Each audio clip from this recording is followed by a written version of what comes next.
Okay, here we have the Plymouth State Panthers for our second press conference. We've got Anton, Jellvik, Kalle, Andersson, Jeromey, Rancourt, and Colin, Tracy, along with head coach Craig Russell. We'll start off with Coach. If you could give us an opening statement, then we'll open up the floor to questions, please. I don't know. I'm so proud of this group.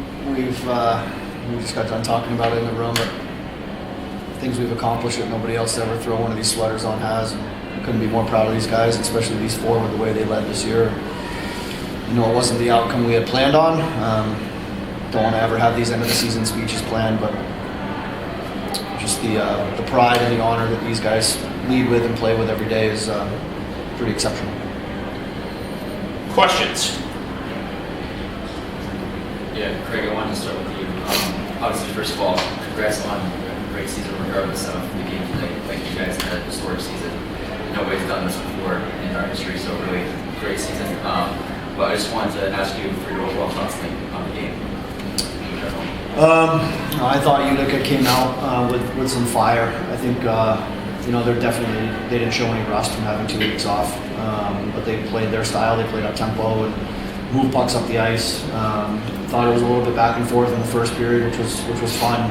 In the second period, they kind of took over for a couple shifts and put us back on our heels. And thought their game plan was really well put together, and I thought they executed it well. And we had some stuff that we were, trying to do, and I think they were able to take it away from us. And we still had some chances to do it. When we did, we found some success, but we just couldn't find that consistently tonight. And then I wanted to go into the third. I wanted to ask you if you had any thought into pulling Colin and Kalle at all. I did. I was waiting for us to really have a push, and it just never really happened. So I wanted to preserve the guys, not to preserve the score, but to preserve the guys and make sure that we just try to execute the game plan no matter how much time was left, which is why I called the timeout. It was still about the strategy that we had put together, and I thought again, even though there's 2:14 left, when we take the timeout, they still went out there and tried to do it. I want to move over to Kalle. So in the first, Sloan put a block shot at the blue line, leading to a 1-0 breakout. You made a key pad save to keep this game scoreless. Can you talk about that play and what you saw that allowed you to make that stop? I saw him coming in with speed, and he was looking down on the puck, and I saw he's trying to make a wide move, so I read it that way. I thought he was going to go around me, but. I want to move over to Colin. So after Utica converted their power play to go up 2-0, Connor carried the puck in on the left side and had a wraparound chance. Then controlled the rebound, helped set up your goal. Can you talk about the importance of answering back so quick in that scenario? Yeah, I mean, they had some momentum there after scoring, and the quicker we can stop it, the quicker we can start our momentum. So once we got that going, it just put some fire into the guys, Jeremy, was there anything Utica did defensively that caused problems for you guys' offense? It seemed like they got their stick on a lot of you guys' offensive zone passes. Yeah, I mean, they really just clawed the middle. They were really aggressive. We had a game plan. Unfortunately, we didn't get the bounces we were looking for. You got to tip your hat to them. They worked hard. It just wasn't our night, unfortunately. I'm really proud of our effort, though. I think we came out and gave everything we had, regardless of the score. I think it was, in shots, it reflected that the game was much closer. Jeremy, what is it that you want to be, the main thing you want to be remembered for at Plymouth State by your teammates, your coach, and the rest of the staff, and just the people around the building? Being that you're a senior, obviously, we know what to do in fifth, but what would you like to be remembered for, man? I think, just the presence of the team we are. I think, obviously us leaving, it's hard for us to, step out and, be on the outskirts looking in now. But I think what we did as a group this year was instill, the culture that we had, previously been building on year in, year out. We've continuously as a program grown, and I think only great things are to come. I'm really excited to watch this group. I would say, any of the players, like, all you honest, like, so Jeremy mentioned the culture being changed, but like, what are those kind of key differences? Because you had a great year. You know, the past couple of years, this year you made that step, you won an NCAA game. What are those like little changes you guys think that, you know, got you above that first hump to now into the quarterfinal? I'd say there's a lot that goes into it, obviously, but Coach mentioned it in the room. The team we had this year is just a lot of skill. It's a very deep team. Obviously, Kalle coming back this year is huge.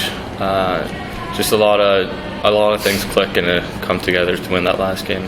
Unfortunately, we couldn't pull through today, but yeah. Was there anything different Utica did tonight that you guys hadn't seen this season?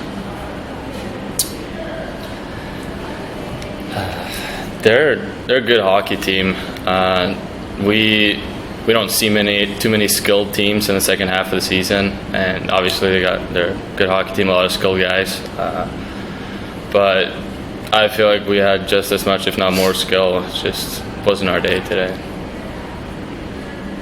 Anton, I wanted to ask you, you guys had some momentum coming out of the second period with Colin Tracy's goal and just being down 2. What was the atmosphere like in the locker room in that second intermission?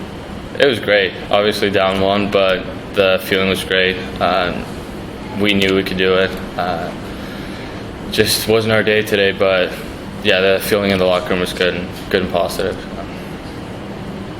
And then my last question is just to all of you on the floor.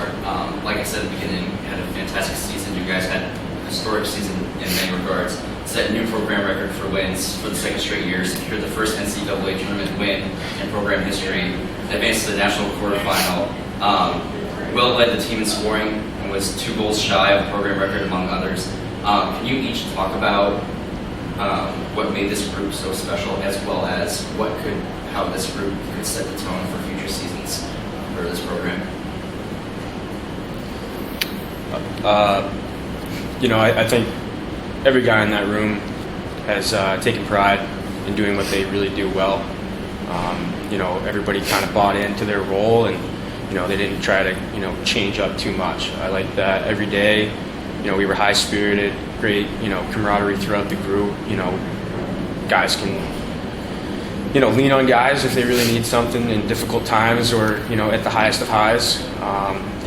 Obviously, sure, Will had a great year, and he'd be the first to tell you that it takes a group effort. Thankfully he had the success he had, because it definitely helped us out throughout the year. But there's a lot of things that our group does that doesn't always show up on the score sheet that helps us win those games, and I think that's the biggest takeaway for us this year. Yeah, we something different this year. We had, I think it was 13 new guys, 10 freshmen, 3 transfers. A lot of really good hockey players that brought something different to the off-ice stuff that I haven't seen in my 3 years here. So I think that was a key role, and I hope that continues in the future. And yeah, Craig does a good job of always bringing in guys that get along and just have fun every day. So.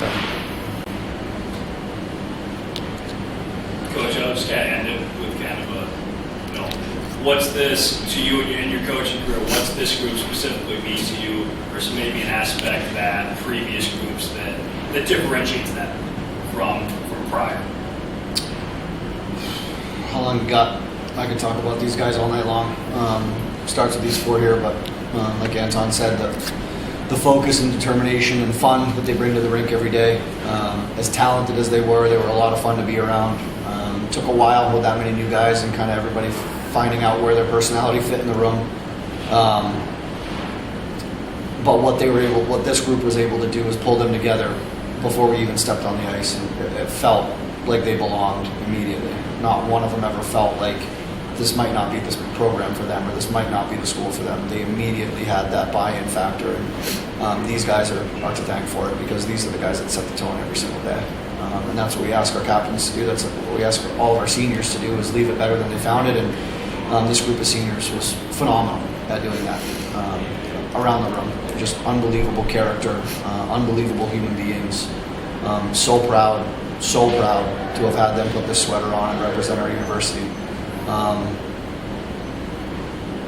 My only wish is that we get a little bit more respect, but we're working on that. And I think this year was a year that we were able to do that a little bit. I think we thought we were going to do it a little bit more,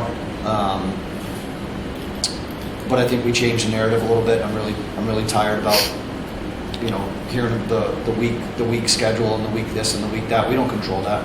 We control what we do every day, how we prepare. And this group is exceptional at what they do every single day, from the classroom to the weight room to practice to pre-practice preparing to post-practice stretching and everything that they put into this. Every single molecule of their heart went into the season. And I'm just so proud of all of them.